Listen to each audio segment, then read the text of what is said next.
সন্ধ্যায় BNP chairman Tarique Rahman, জামায়াতের আমির doctor Shafiqur Rahman ও এনসিপির আহ্বায়ক নাহিদ ইসলামের সঙ্গে সৌজন্য সাক্ষাৎ করেছেন।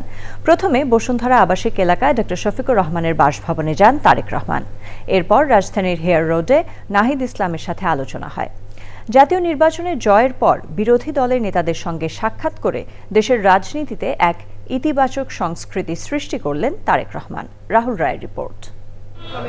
দেশের রাজনীতিতে এক অনন্য নজির। নির্বাচনে জয়লাভের পর জয়ী দলের প্রধান গেলেন বিরোধী দলের নেতার সঙ্গে দেখা করতে। দু একদিন পরই দেশের প্রধানমন্ত্রী হবেন বিএনপি চেয়ারম্যান তারেক রহমান। বিরোধী দলীয় নেতা হওয়ার কথা রয়েছে জামায়াতে ইসলামীর আমির ডাক্তার শফিকুর রহমানের। সন্ধ্যা 7:10 বসুন্ধরা আবাসিক এলাকায় ডাক্তার শফিকুর রহমানের বাসভবনে যান বিএনপি চেয়ারম্যান তারেক রহমান। ঘণ্টাখানেক অত্যন্ত সৌহার্দ্যপূর্ণ পরিবেশে দুই নেতার আলোচনা হয়। পরে জামায়াত ইসলামীর পক্ষ থেকে বৈঠক নিয়ে বিস্তারিত জানান নায়েবে আমির। এটাকে আমরা ওয়েলকাম করি। আমি মনে করি এই ধরনের নিউ কালচার নিজেদের ভিতরে থাকাটা এটা একটা গুণগত পরিবর্তন। It's a good beginning. দুটি দল আলাদাভাবে নির্বাচন করেছি, কিন্তু আমাদের ভিতরে আমরা আশা করি আগামী সময়গুলোকে আমরা রাষ্ট্র পরিচালনায় সরকার এবং বিরোধী দল সমন্বিতভাবেই আমরা দেশের জন্য কল্যাণমূলক কাজ করতে পারব। জামায়াতে ইসলামী কোনো জাতীয় সরকারে অংশগ্রহণ করবে না।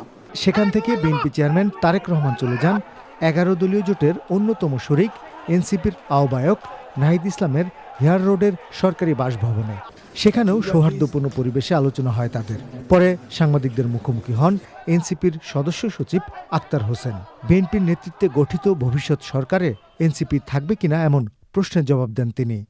বিএনপির নেতৃত্বে যে সরকার গঠিত হবে সেখানে এনসিপির অন্তর্ভুক্তি নিয়ে কোনো কথা হয়েছে? আমরা আদার্স পলিটিক্যাল কোশ্চেন এখানে কোনোভাবেই ডিসকাস হয় নাই, এবং সেই বিষয়গুলো নিয়ে সামনের দিনে আমাদের মধ্যে আরও আলোচনা হবে এবং তখন আমরা আপনাদেরকে সেই বস্তুগুলো পরিষ্কারভাবে জানাতে পারব।